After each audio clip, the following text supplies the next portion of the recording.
Shut up and sit down. Welcome to the Big Blue Offensive Podcast with Mike Trainer, Jay Jules, and John Depot.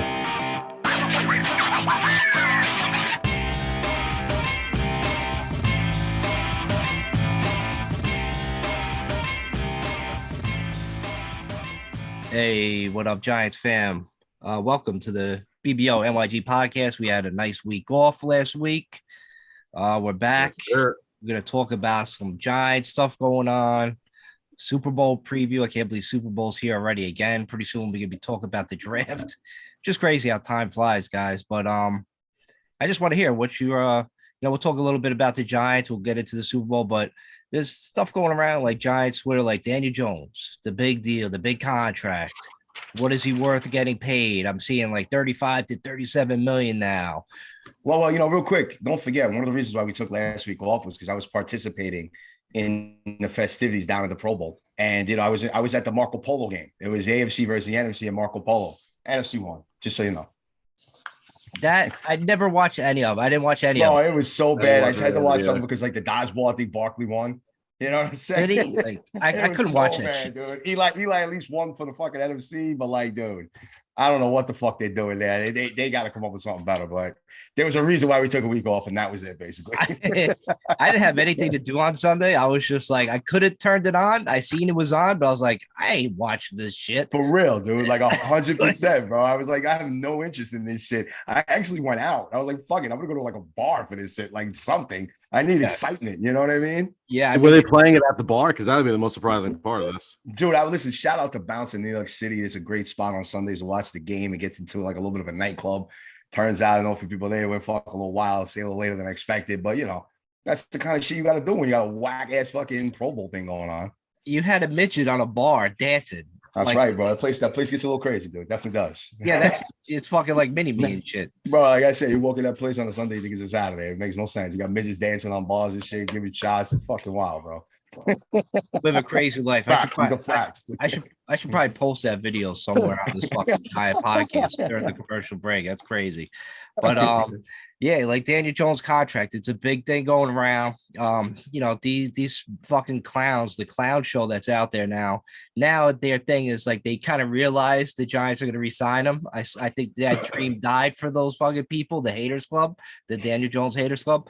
So now their claim to fame is like, as long as we give the team has an opt-out after 2 years, then we could get rid of his contract. I'm like, you guys just can't admit that this guy is a good quarterback.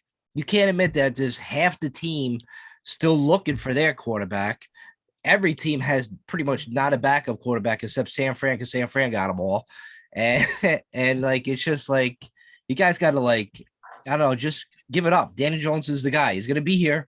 So get used to it and stop bitching about how much money he's going to get paid. Every quarterback is going to get money. It's how you build a team around you. Am I right or am I wrong?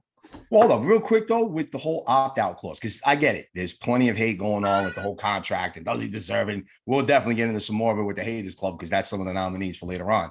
But what's so bad about the opt-out clause? That's not a bad thing. A lot of teams have done it. They don't want to get stuck into these long-term, big, major contracts, especially with a guy that had one really successful full year. It's not a big deal. It's not like it's a smack in the face. He's still getting paid. He's still under contract. It's just that if, let's say, for some reason he underperforms over the next couple of seasons, the Giants can get out of it. It's not terrible. That's business right there. You know what I mean? He's still getting paid. Dude, who cares? Why would he do it? I think it's more just where it's coming from. Well, like, if it was somebody like me and Mike saying that, then it's like, all right, whatever. But it's because of the people have just spent the last 4+ years crying about this kid and all the other Gettleman picks and all that shit. And like, even after they were proved wrong, they're still trying to like just weasel their way into some fucking negative shit. And all we want them to do is shut the fuck up. Right. That's it. That's exactly what it stems from. It's just like, it's annoying at this point. But I get it, Jules. It's like a good business move. But if you're Daniel Jones and you're his agent and you need all these like quarterbacks around the league, he's going to get paid. People want him. Why would you give them that team that deal? Are you going to get more money up front? Yeah. Then there'll be incentives. Then you do it. There'll be incentives. So like, like a year or two down the line, he wins 2 playoff games. He gets this, he gets to the Super Bowl. He gets that. You know what I'm saying? So like, there's gonna be other things. He gets over 10 wins, he gets another bonus. You know what I'm saying? Yeah. Like, oh, of course, it's got to be, it's got to be both sides. You can't just be like, well, listen, dude, you don't do shit for 2 years, we're gonna cut your ass, and that's it. We don't pay you no more. Nah, Right. There's got to be incentives that flavor the pot on his end, where it's like, look, bro, $500,000 extra for the year if you get us to the fucking Super Bowl, $1 million if you win. You know what I mean? Yeah. So whatever. And those numbers are probably just arbitrary, but it is what it is. And there are contracts that are developed like that. I know Brady for years, because I saw, Mike, on one of your fucking tweets that you had said that literally, like, how did they pay Brady and this and that. Brady didn't really get a huge contract till he went to Tampa. Let's be fair. You can go back in the days and look at what he was playing for. He took a little less, but he had a didn't get the ton of max. incentives. He had a ton of incentives. Right. So every time they won more than 12 games, or they got this far in the playoffs, or they won the Super Bowl, it was an extra $500,000 here. That's fine. And that's how you could structure some of these contracts and get around all this nonsense. And then the buyout, or whatever you want to call it, is just a way to kind of protect yourself from all that type of shit. So you're not stuck in some horrible contract for 5-6 years if it doesn't pan out. Hopefully it will. It should. I'm not putting any cloud of doubt or anything like that on it. But hey, listen, it's his business. That's it at the end of the day. I got a champagne bottle on ice waiting for that contract to be signed. I can't wait for fucking Ian Rappaport or whoever it is to fucking come out and say Daniel Jones signs extension with Giants. We'll be there through 2026, or I guess 3, 4, 5, through 2026, 27, whatever the year is, X amount of dollars per year. I don't give a fuck what it is. And the haters, all you motherfuckers, you know who you are. If you're listening to this and you said it, you can just sit there and say, fuck, I got a whole decade with this motherfucker. And then when he wins the Super Bowl, you'll just sit there and you'll be like, fuck, I'm going to hate this kid for no reason at all. Now he's got us Lombardi. Yeah, you're gonna be like a little bit of a bitch about it. I just, what it is, like, Jules, like, getting back to like what you said about like Tom Brady. Yeah, he did take like a little bit less, I get, with the incentives and everything. But now if you look at it, like, Jalen Hurts is gonna combine like 50 million, right? That's what they're saying, because all that. Let's see what he does on Sunday. Yeah, we'll see. I mean, I still think the Eagles are gonna win, but that's, I'm not rooting for him, but because they got a good team. But if he's getting 50 and then Jones gets like 35, 37, that's a pretty good deal to me. And the cap's going up to, I think it's going up another fucking 20 million this year. I forget what the report said. It came out like last week or some shit like that. Yeah, I got an alert that they finalized what the cap was going to be. I should have screenshot it. That way I had it for the podcast today. I didn't, my bad. But the cap's going up a pretty good amount this year. And next year is going to be more than that. And the year after that's going to be more than that, because of all the fucking television contracts from a couple of years ago when they signed that shit during the pandemic. So, even if we do have to pay him a lot, the cap's going to clear. We're going to be fine. Yeah, I mean, listen, like I said, the major thing is just going to come down to, I kind of like having a clause to get out of the contract. I don't want to, I don't see Jones signing a 10-year deal like Mahomes or Allen. Oh, God, no. You know what I mean? For $500,000. So people have been hearing these things. I don't even think he's going to sign anything that was Kyler Murray signed. You know what I'm saying? So like, and even that, look at that. I mean, Kyler Murray, right? If he didn't do his study or whatever the fuck rule that was earlier in the summer that we were kidding about, that he had to like cut down on playing fucking Fortnite. Yeah, you know what I'm saying? Like, so he could study his playbooks and shit, or else he's in trouble. They can't even get a head coach in there because fucking nobody wants to deal with this mess. So like, this is why you put these contracts together as just in case. You know what I'm saying? Like, that's all it is. Like, but you're right. You got these idiot haters that don't know any better. They just want to stir the pot. They got nothing left to say. And they'll look at it and be like, bro, we better not sign the contract if he doesn't have that in there, bro. It's so annoying. I can't wait to at all those fucking scumbags the minute he signs that contract, because there's so many of them. Like, I got so much hate. And I guess Chad Powers got kicked out of that Daniel Jones homers group text for some strange reason. I can't find it anymore. So maybe Chad Powers said something to piss those guys off. Oh, well. But there's still a bunch of haters that just love to come at Chad Powers about like the contract, about Daniel Jones, calling me a lover boy for Jones. I'm like, I'm a lover boy for this guy winning a playoff game, for the team winning, because it's a team sport, for the team winning the fucking playoff game. And there's people that come at me to say, oh, you're happy about the Eagles destroying us in the playoffs. I'm like, no, why would I be happy about that? I'm happy that we're actually building something here. We had a great year, and it looks like our future is bright. Like, what, why is it like, I get it, Super Bowl or bust, but this ain't the fucking Yankees. You know what I'm saying? This is football. You know what I'm saying? Every year is different. Every year, a new team's going to win the Super Bowl. It's not like it's New England Patriots anymore, whereas there's a fucking dynasty. You know what I mean? Those teams really don't exist anymore. Even Kansas City, sure, they're in the Super Bowl again, but they're probably going to lose another one. Pump the brakes there. We'll get to the Super Bowl conversation to close out the show, Mike. And you know, one quick thing that's interesting with that is that literally I saw a guy put out a tweet, and I don't remember his name, but he was like, you know, what do you think Vegas is going to put over under for wins and everything else? And I think the Giants are at 8 wins going into this coming season. And that actually makes sense. You know what I mean? Like I could see it being at 8.5, somewhere in that neighborhood where it's like, do we repeat and win 9 games? Do we win 10 or do we win 8? You know what I mean? Kind of around where we were last year. Obviously, the draft, free agency, all that kind of stuff is going to have to play a factor. Who we sign, who we keep, you know, obviously before any of that really becomes a thing. But yeah, I mean, I could see us being right around 8, 9, 8.5, maybe 9.5 wins again for next year. I don't see it being much. The schedule is going to be a little tougher than it was last season. You know, you finished third, so now you're going to have to play as a third place team versus the fourth. So there's a couple of different things that are going to play. And like I said, you don't know who's going to stay, who's going to go, what we're going to sign, what we're going to do, and how the draft is going to go. So, you know, there's still a lot of that mystery. Obviously, we'll be unfolding that as we go on throughout the months. Please like and subscribe. No. Like and subscribe. Every Tuesday, baby. Well, podcast Tuesday night. It gets uploaded on Wednesday morning, whatever. Yeah, so I guess that's it with his contract, right? But what else? What other Giant talk is going around? Well, listen, that's the main talk, right? Because I've been hearing a lot of people say that maybe you franchise Daniel Jones, and you can't. To me, you can't, because guys are big supporters of keeping Barkley, and I think that the only way Barkley stays is that we franchise him for this year. And I know it's a little fucked up, and I know it's a little dirty the way you guys fucking look at this whole situation, but that's who I think gets the franchise tag. You pay Daniel Jones, and then if Barkley performs again and you want to then pay him on the back end with shit, go ahead. You know what I'm trying to say? But like, if not, I'm telling you right now, guys, I've been saying this for a year now. I don't think Barkley stays. That's not even a hot topic right now. We're talking about Daniel Jones. Blasphemy. Just saying. Blasphemy. Just saying.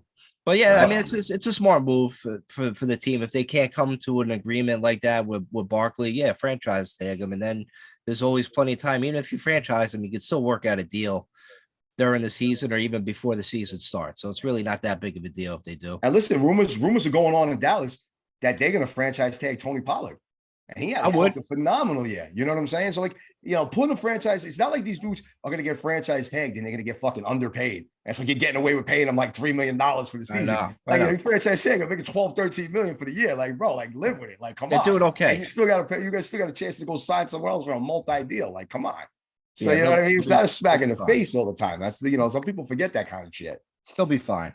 Yeah, they'll work it out. It always does. But moving into something a little bit more, I guess like a more of a hot topic with this is the whole Kafka thing. I mean, he's literally down to being one of 2 finalists for the Arizona job. And I don't know why he would want it, first of all, but more realistically, and secondly, you know, this guy went from being literally a QB assistant coach. I don't even know if he was the head QB coach in Kansas City, or maybe he was, to now being the offense coordinator. Did a hell of a job. There's taking absolutely nothing away from what he did for the year. And all of a sudden now he's the hottest fucking OC candidate to fucking get hired after 1 season. And it's not even like the Giants were lighting it up either. Granted, he took like a lot of a less talented roster and turned this into a formidable type offense, at least with a good rushing attack, and then obviously mixing in the pass when needed. But dude, like, it's just amazing how all of a sudden him and Wink are like top candidates for this shit. And this dude's like 1 of 2 for a finalist for a head coaching job after just 1 season, when people were just joking that he wasn't even ready to be an OC. What I'm saying, and then 1 year he's ready to do head coaching. Like, dude, even back in the day with Spagnuolo, when we fucking went on that run and he was DC and we win the Super Bowl, he even hung around for another year. You know what I'm saying? Before he went, and that was fucking Spagnuolo back in the day. So like, it's just amazing how, I don't know if it's social media or the way things get around, how quickly fucking people end up being like these top candidates out of fucking 1 season. It's crazy. Well, it's just it speaks to the desperation of teams to find that guy. And you know, Mike Kafka did a great job. I think it was most evident, like when you look at the Giants' red zone offense in 2021 versus 2022, and the dramatic difference. And when you just put on the tape and you can see the creativity with those plays and stuff like that, I think it's clear that he's definitely knows what he's doing as far as being able to kind of guide an offense and create an offense and, you know, lead an offense. I would be surprised, as young as he is, with the short resume that he has, that he actually gets a head coaching job. That is a monster gamble for a franchise to give it to a guy who's, I mean, he's younger than I think in all 3 of us. I think he's like 35 years old or something like that, 34 years old. My God, he's mad young. Crazy. And he doesn't have a lot of. He's got me by like a week. Yeah, OC, Me too. OC fucking, if he was OC for 2-3 years, then it's a different story, like you were saying. But I think it might be more of a situation where you said it was Arizona that's got him on the short list. It might be more of a situation just to kind of have negotiating power with whoever they actually want and say, look what this guy did, this and that, this is our other candidate, and maybe that can help them in some way, shape, or form. But realistically speaking, I am definitely more worried about Wink going than I am Kafka going. That's true. Like it Jules, like if in regards to Mike Kafka, I know you talk about Wink, but if Mike Kafka goes to Arizona, he might as well just quit football right now. Like he's just it's gonna be a disaster with Kyler Murray, the whack ass quarterback. Daniel Jones should have went 1. Kyler should have went 6. If you want to redo that draft. Yeah, it's gonna be a disaster for Mike Kafka. Mike Kafka, you might as well stay and enjoy the ride that the Giants is gonna bring you because you'll have a better opportunity in a couple of years. So real quick, just to try to forecast something, because we always try to do that on this show. If Kafka does sign and leave, a name that I want everyone to be starting to get sort of familiar with is Shea Tierney. And that is the quarterback's coach for the Giants. He's got a hell of a resume. He coached in Alabama. He coached in a few other spots. And he was our QB coach for this season in Daniel Jones's best year, right? So, I mean, it's got to come from somewhere, right? So I would love to see something like that where he's sort of promoted within. Yes. And, and literally kind of just adopt the same system with a little bit of a different flair. This way, it's not Jones learning something different. Exactly. And it's just a name to kind of throw out there. There are candidates that are lined up in case we lose Kafka. I would be shocked if we lost both Wink and Kafka. That would be a little bit much. I can't see us both getting like ripped apart like that. But it would be nice to keep Wink. Keep the same system. Keep the same system. You saw Wink down at the Senior Bowl with Joe Shane. They were scouting together. So, why is Wink there if he's going anywhere else at this point in time? You know what I mean? I think Saturday's going to get that job in the Colts. But yeah, don't do anything to fucking mess up the same system that Jones had this year. Promote from within and keep it the same. Don't mess around with it again. Even though he's smart enough to learn, I want this dude to be here for the next few years and master this fucking system. It'll be fantastic. One thing that we have to keep in mind too, though, is we don't have Joe Judge as our head coach anymore, and Brian Daboll is an offensive an offensive guy. So it's really difficult to paint the line where you say, okay, this is where Daboll stops and Kafka starts, versus with Wink, it's really 90% him or his staff that's putting this defense together. I don't know it's the same way with the offense with the Giants. So, I mean, listen, I'm a fan of these guys. They did a lot to help this team. And, personally speaking, like, just as a human being, I would like to see them progress in their career, obviously. But as a Giants fan, it's difficult to not say, hey, listen, we kind of stepped in some shit this year. And if you guys can just hold off another year and just see what we can put together, train some guys underneath you, like really grow this system within the building, and then you guys go out. You want to be the fucking Colts head coach? You want to be this head coach? Go ahead. But let's establish what we have going so far right now. And it's tough to ask the guys to do that, obviously, if they get an offer. But again, I just don't think that it's going to happen. I feel like both guys are going to be back, honestly.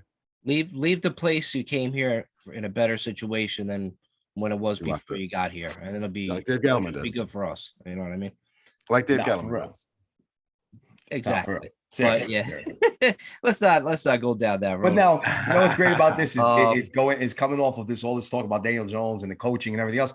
I think this kind of leads us into our fucking infamous segment, or I shouldn't say infamous, but like one of our more revealing popular segments, popular if you would. Let's get into the Haters Club real fast, man. Obviously we know we got the big game on Sunday. We're going to talk about it. We'll talk about AFC, NFC, and the championship games a little bit, but let's do a little haters real fast. Mike? I know you got a couple guys, or at least one.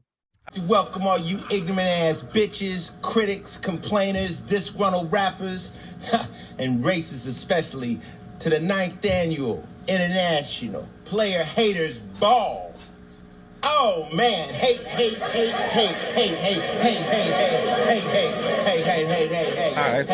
All right, we'll get into the Haters Club. We'll take a commercial break after that, and then we'll get into our Super Bowl talk. All right, so yeah, I got this fucking one guy. He calls himself Stanley Montiero, right? At Ad Sales So obviously, if he's calling himself a savant, I know it's savant to me, but it's really called savant. If he's calling himself a savant, you know he's a dick. So pretty much he's like this, right?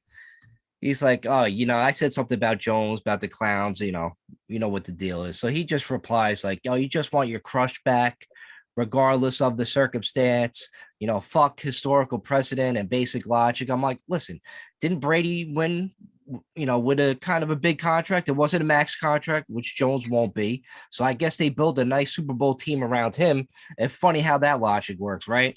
Then he's like, kept going on about it. He called me a clown for comparing Jones and Brady, but I'm not comparing Jones and Brady. I'm comparing their contracts, you fucking dumbass. So you're the clown. I mean, he's going after Chad Powers. So if Chad Powers just wants to slap the shit out of this fucking dude, that's fine with me. I mean, go at it, Chad. But just another guy that's just a Daniel Jones hater. Always in the mentions, always got to say something stupid. And congratulations, Sabbath, you made the Haters Club. So here's a question though: does this Savant, does he claim to be a Giants fan? Yes, of course. He has a picture of Mike Kafka in his fucking as his Mike Kafka.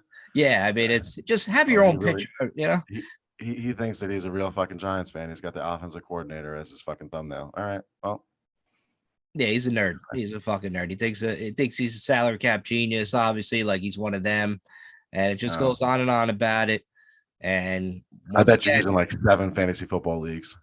Oh, of course. He's always searching for that. He thinks like a guy like Mahomes just grows on trees and just shows up like every fucking draft when it just never happens, guys. Like, appreciate what you have. You know what I'm saying? A lot of these fucking same fans didn't appreciate Eli Manning back in the day, okay? It's the same kind of situation. And listen, that kind of segues perfectly into my nomination right here. And you saw, at least Chad saw a little bit of this guy going off too. So he's Giants 366 at Giants 366. And I guess it means that he's Giants 366 days out of the year because he's just out full time that he fucking created a new day. A new day, bro. Right? Wow. Because it doesn't make sense any other way. Wow, that's another dick move. You can tell he's a dick. And this dude has been going off, dude, about this whole situation. And he goes, I'll never understand how some people are willing to put down a Hall of Fame QB and Eli Manning to make Daniel Jones sound better. Okay. Let's rip down a legend so we could make believe that Jones has a real shot to contend for a Super Bowl every year. And this was just because someone posted and they said, look, they were like, you know what? They were like, we won two Super Bowls with a mediocre, quote unquote, quarterback. Because let's face it, Eli was never an elite quarterback during the regular season. He was amazing in the playoffs. He took it to another level just somehow, man. It was playoff Eli where in the playoffs, he played like he was a fucking elite quarterback. Regular season, the dude finished 500. Granted, bad teams, we know the whole fucking 9. But his touchdowns to interceptions weren't the greatest ever. His total were good. They're not amazing, right? You know what I'm trying to say? Like, he was a good quarterback, solid, average. He's a New York legend. Giants without a fucking doubt. He's the most clutch quarterback of all time. Absolutely. There was mad clutch. You know what I'm saying? That's what I said. The playoff lights go on, and it was a different quarterback. Like he just, I don't know who the fuck that was at times. Can I stop you really quick, Jules? Huh? Can I stop you really quick? Yeah, go ahead. I don't know who heard, if you guys have heard this, or if any of our listeners have heard this, but years ago when Eli was playing, and this was, you got to be going back like 7-8 years ago at this point, someone did some kind of like algorithm to figure, like, to kind of quantify statistically a quarterback's clutchness. And they came up with whatever the parameters for this algorithm were. It was a whole different, fourth quarter, blah, blah, blah, blah, blah, blah, blah, blah, blah, and gave quarterbacks grades on this, including the playoffs. And when they did it, Eli Manning was so ahead of the rest of the field that they felt like they fucked up the algorithm. So they said, all right, let's change the algorithm and make sure that this is correct, because it just doesn't make any sense that he's that far ahead of everybody else. Like, lapped the field, meaning all quarterbacks ever, and he was number one by a mile as far as whatever this clutch metric they were trying to figure out was. So they redid it, and again, he came out first place by a long shot. So even statistically speaking, he is the most clutch quarterback of all time. There you go. And look, and that's the difference, right? just not to get too far off topic, but people will say the same thing about Derek Jeter and us being Yankee fans, right? It was the little intangibles that Derek Jeter used to do that made him that type of player, made him that legend that he currently is. Because if you look at his stats compared to other shortstops, he's not even fucking one of the best ones. He wasn't even the top 5 shortstop in the league defensively at any year, except for the ones that he won the Gold Glove, and people will fucking yak about that too. But like, yo, that's just the point. The other thing is, and I know I went a little off topic there, but just kind of bringing it back to Giants 366. The quote that really set this whole thing off, and of course he's not fired back once. So if you're listening 366, please come debate, because your fucking shit is ludicrous and I can't take it anymore. Here's the last quote I'm going to throw out there. You know, if you don't like Daniel Jones, go root for another team, says the fans who don't realize that having a mediocre quarterback on a second contract is literally purgatory in the NFL. It's about winning Super Bowls. You either have an elite quarterback or you don't. And my response was, not sure why you're hating on Jones. Nobody said he's a top 5 QB. And if anything, you don't need a top 5 QB to win a Super Bowl. It's been proven time and time again. So it's like, bro, like, you know, these people, they get caught up in nonsense. They get bored. They got nothing fucking better to talk about. You know, it's just amazing that you're a Giants fan and you're showing this much hatred to a guy who literally won a playoff fucking game. And you know what I'm trying to say? And got blown out by the team that's in a fucking Super Bowl, which he literally didn't do anything wrong. They just came with a good defensive plan, and we were actually out-coached, and it put him in a bad spot. Let the fucking kid get a couple of weapons. Let fucking, you know, a few guys get healthy next season, and we'll see what the fuck happens. Like I said, if the Eagles didn't get injured like this year, they'd probably be like, you know, 17-1. They have that great of a football team. I don't think people realize that every year a team like that just comes along and has a career year. It doesn't mean necessarily they're going to have a great year next year just because they have a high draft pick, because they haven't really been that great with their draft picks. And if you look at, you know, like that kind of situation, I'm going to get more into like the Eagles and the Super Bowl after our commercial break. But I mean, I think Jules and John, I think people are still caught in that fantasy football life where they just see like their top quarterback that throws 50 touchdowns. And, you know, it doesn't necessarily mean they're going to win the Super Bowl. You know what I'm saying? I mean, Mahomes did it a few years ago, but you know what I mean? Who really does that every year? It's always like, it's just the way it is. It's just the way a football team has that career year. If the most talented quarterback won the Super Bowl every year, Aaron Rodgers would have more than one ring. Yeah, exactly. And you know what's funny, Mike? You brought up fantasy football, right? Because the top 4 quarterbacks this year, pretty much on every circuit, right? I know there's a few variations, whatever. What was fucking Mahomes, Allen, Hurts, and Burrow, right? And then it kind of gets mix and matchy after that, right? You know what I'm saying? Like you had Cousins was up there in a few leagues. Is he elite? No, but like you're right. Like they get the mindset where they see that kind of shit happen, and it's whoever had these big monster seasons, and they're elite, and people are saying they're elite, and you see a few of them in there, partly because they are on very fucking good football teams, and all of a sudden it's like you think that's what you need to win. Look, Pat Mahomes is a great quarterback. What he's doing this year is probably going to win him the MVP, considering they lost Tyreek Hill, and look at where they are. They're fucking playing in the chip for the fucking, you know, for the chip on Sunday. Like, dude, he fucking stepped up this year. He had one of his better years.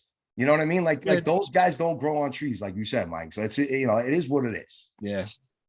All right, it's just even weird for a Giants fan to say that, just because, like, if you're honest with yourself, Eli Manning was never the best quarterback in the league, and he was probably inside or outside the top 5 for the majority of his prime. And he has 2 Super Bowls and probably should have a third one if 2008 didn't happen with Plaxico. So, and then if you go back a little further, we had Jeff Hostetler win as a quarterback, win a Super Bowl, who was a backup quarterback. And even Phil Simms, when he won a Super Bowl, he was excellent, but he wasn't the fucking Dan Marino, like that. No one's confusing the two of them for that. Boom. And so we have 4 Lombardis, all 4 of them came from a quarterback that wasn't the top dog in the league at all. Not even top 5. I don't even think top 5 ever. Dan Marino, he never won anything. He was like probably the best quarterback to ever play the game. He's certainly up there, if you know, if nothing else. The worst case scenario is he's among top 10 of all time quarterbacks that you're gonna have that conversation. And he never won anything. But it's not even just that. Like it takes a lot to win a Super Bowl. But I mean, I just don't get, as a Giants fan, how you could sit there and say, like, Daniel Jones can't win a Super Bowl. Like, have you seen him play?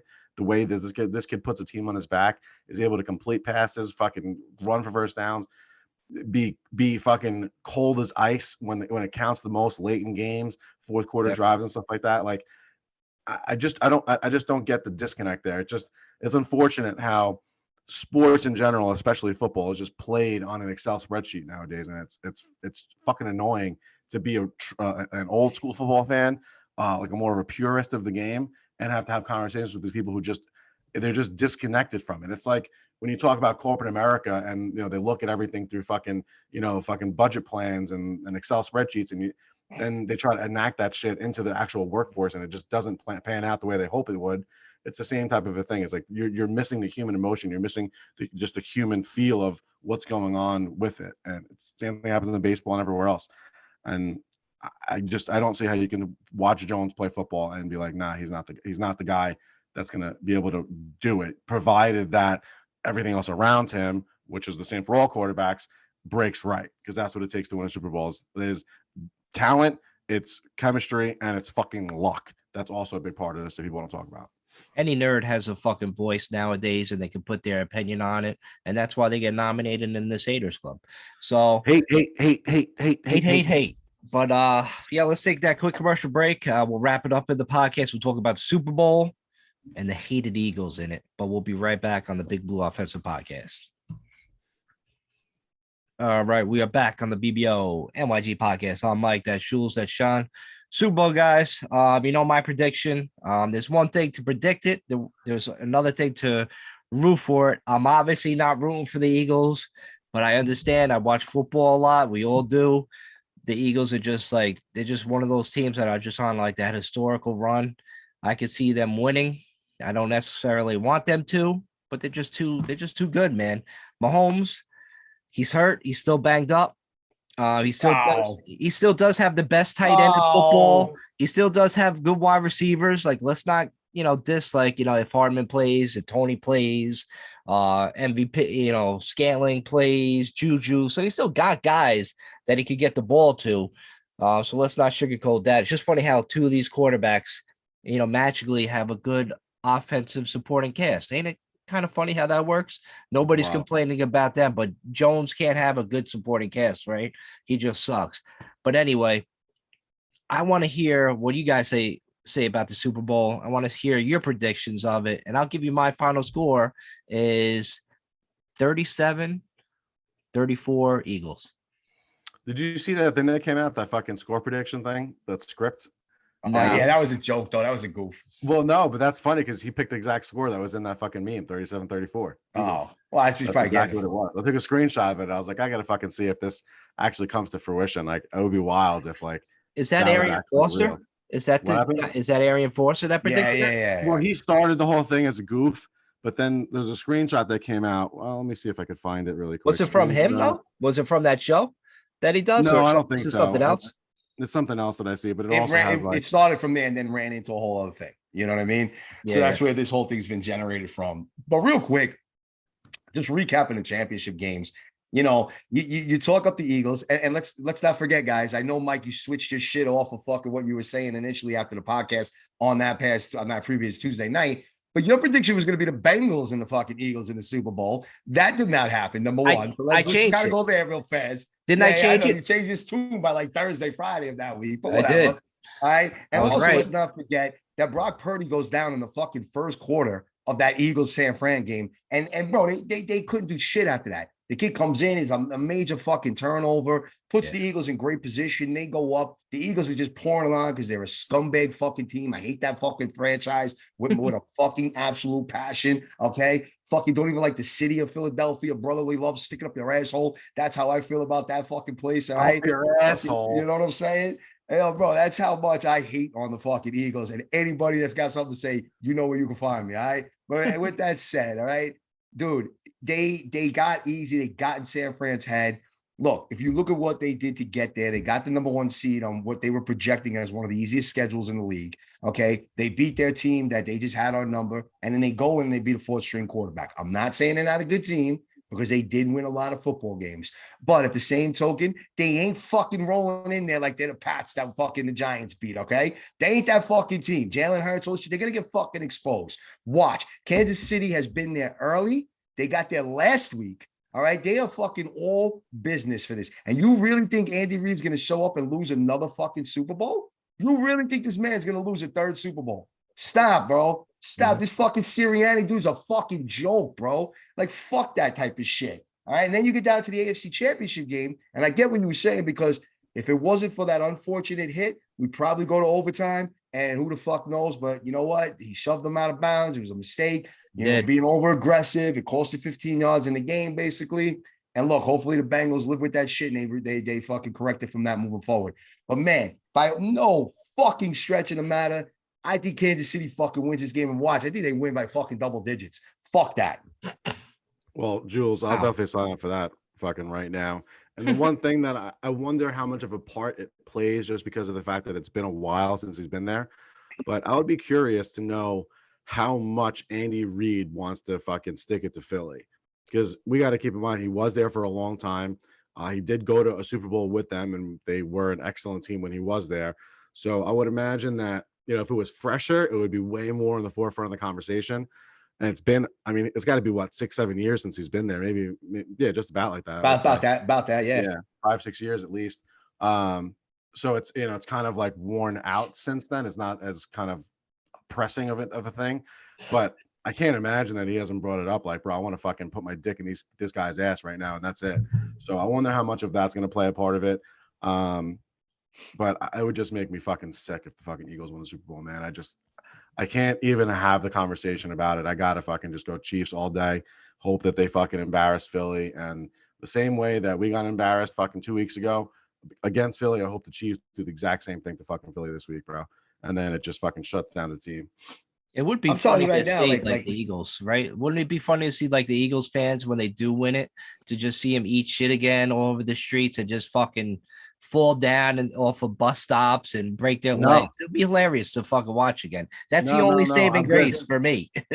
No, I'm good. I already saw them eat shit. I saw them fucking fall through fucking MTA fucking bus stops. I seen all that already. I don't want them to win. But they could be more better stuff. That stuff and fucking walk home with an L. Maybe they set themselves on fire. I don't know. Or they dump green acid on themselves. So they just turn into a big fucking green puddle. This disgusting slop for that city. So one thing I did want to comment on, which I'm kind of seeing this as, and I'm quoting this as being this type of, as the worst Super Bowl ever. Okay. Because what I've noticed over this off week and coming into this, and this is what I was talking about on Twitter earlier today, was that this is such a divided Super Bowl. It's incredible. Because if you go talk to, say, Buffalo fans or Jet fans or Bengal fans and this and that, they fucking hate Pat Mahomes and the Chiefs. They feel like it's fucking the reincarnation of Brady and Belichick and the fucking Patriots. So all these AFC fans can't fucking stand Pat Mahomes and Andy Reid and all this shit. Fact that they've been to fucking 5 straight AFC championships, the 3rd Super Bowl they're in, all this shit. So they were all fucking Eagle fans, man. All of them. Every fucking that you talk to is jumping on the fucking Eagles bandwagon. Now flip the script. And you look at the guys that are Vikings fans, Giants fans, Washington, Dallas. We are like, fuck the Eagles, burn that fucking piece of shit city down. So it's such a divided fucking Super Bowl where it's like, I don't know what kind of joy. I can almost see people that aren't even fucking Kansas City or Eagles fans get into fights during this Super Bowl. Like, wow. You know what I'm saying? Yeah. Because I feel like that divided. I really feel like this is an AFC versus NFC, but it's on a crisscross because all the NFC fans I root for the AFC and all the AFC fans root for the NFC. We got this kind of divide in this Super Bowl. That's how much hatred is for the fucking Philadelphia Eagles and Pat Mahomes. Fucking wild. I don't know. Just getting back to like the Eagles with their, with their team. Like a lot of people saying like the Eagles, they built this fucking great roster, but you guys got to look up like the Eagles and their salaries. How much do you think AJ Brown is getting for this year? His salary, his first year. Just take a random guess. 12. All right. He's getting about $986,000 base salary this year. And you know how the Eagles have done it? Look at their signing bonuses compared to their base salary. If they trust their players, which a lot of the Eagles guys have done, they gave like AJ Brown got $4.6 million in a signing bonus. The highest guy is Jason Hargrave at $12 million for his base salary. Then the next is like Andre Dillard at 2 is base. But if you look at all the signing bonuses, crazy. Jason Kelsey's get like a signing bonus of like over 5 million. Devontae Smith got a signing bonus of 3 million. You know what I mean? So that's how you do it, fellas. Like, so the people with like the salary cap always complaining about money. There's always way to manipulate the salary cap. And I got to give the Eagles front office credit. They did a great job. And we did steal last year, Brandon Brown from the I was Eagles. just about to say that. It's one of our guys. So maybe that could have a big influence in the way we look at these guys. I mean, Bradbury got like 1.5 like signing bonus, and his base salary this year is only $1 million because he got cut from the Giants. So it's just funny how that works out. Salary. It's just like you guys got to pay attention to like the people that complain about the cap and always bitches saying we're not going to have no money if we sign Jones or Barkley. Put it to bed. If they get signing bonuses and extended deals, it doesn't matter. We're going to have plenty of cap space. But you're just like, what do you want the cap space for? Is there a big free agent wide receiver that's available? No. Is there one that could be available in a trade that we would need to create cap room? Maybe, possibly that could be it. But you got to look at what do we need the cap space for? To really sign our own players. That's it. Yeah. There's only a couple of spots on our roster that we should be even entertaining a big name free agent.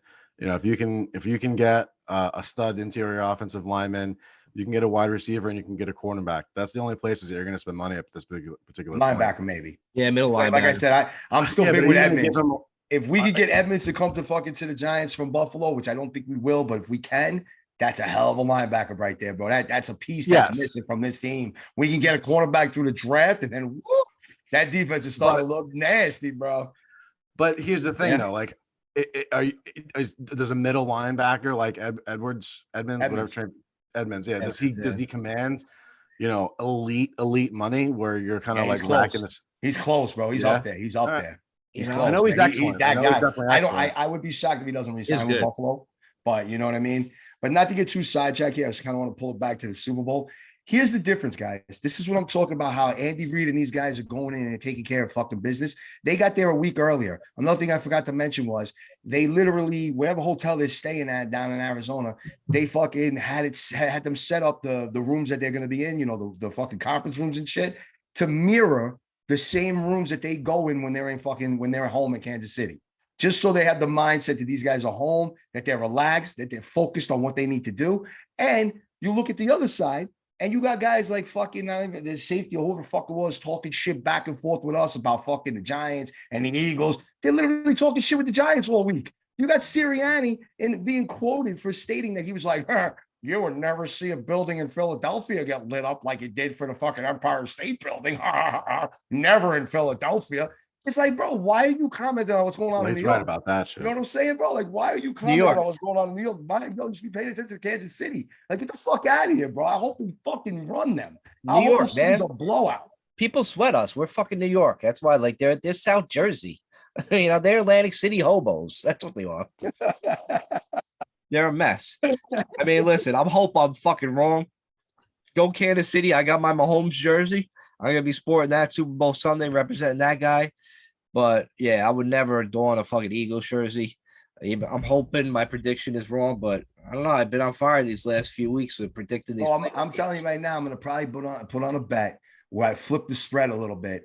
And right now, I'm leaning towards just doing like fucking Kansas City at -2.5 and get that 3. But I might put in another one later on where I put them as fucking -6.5 or some shit like that. Bro, I'm telling you right now, my prediction: 31-24 Kansas City.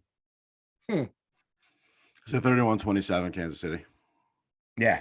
Bro, I'm telling you right now that they are not, like, think of it this way too. If you want to put this whole script together at the NFL and, all the fixing and all this type of shit, does it make sense to let Jalen Hurts win a fucking Super Bowl with fucking Sirianni, or have them lose an epic battle in the Super Bowl to your franchise fucking NFL player and Pat Mahomes? Think about it. It's him and Joe Burrow, right? But this dude's got an opportunity to be there again. If you want to put that franchise, quote unquote, tag and karma around somebody, it's going to be Pat Mahomes. That's it. He's the face of the NFL now. Are you writing the script, Jules? I might be.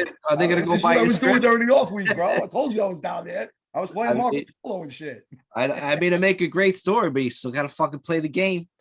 And listen, I don't give a fuck actually who wins. Most one of my boxes that I'm in the Super Bowl fucking wins. I need to hit those fucking numbers, fellas. I need to get paid. You know what I'm saying? And speaking of that, before we go and wrap it up, I real ordered quick, just because t-shirts. you mentioned that, Mike, real fast. Go ahead. I'm trying to word this.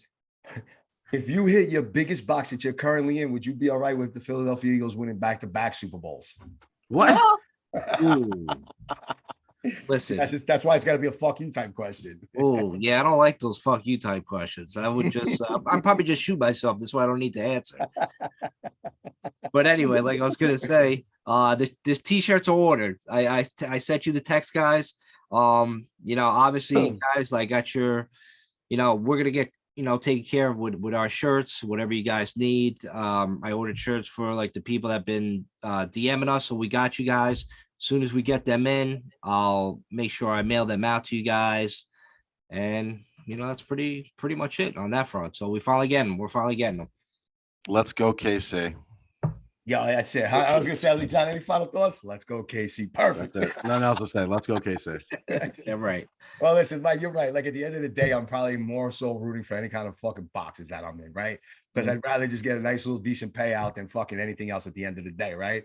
But that's why I threw the one at you right now, dude. because, like, I know you're in some crazy boxes. So, like, and the fact that you've been predicting the Eagles to win, the only way I could make it a little bit more of a twist is to be like, well, what if they go back to back, right? And so, like, to this way, like, you really got to sit there and fucking gut wrench that one. But Jules, fuck your box. I swallow a bottle of pills and drink myself to death. Listen, hopefully Fuck everybody the that Eagles. listens and everybody hits their fucking boxes. Your team that you want wins. You make some fucking money on this whack ass Super Bowl. Don't get caught up in too much of the AFC, NFC bullshit. Don't get into a fight over it. All right. Pat Mahomes, he's probably a good guy. He just needs to fucking keep his wife and brother off of social media. He'll be all right. But True. with all that said, listen, it's the fucking big game. It's Super Bowl weekend. It's gonna be a blast. And we'll be back next week to talk about it. We'll see you guys till then. Fuck the Eagles, peace.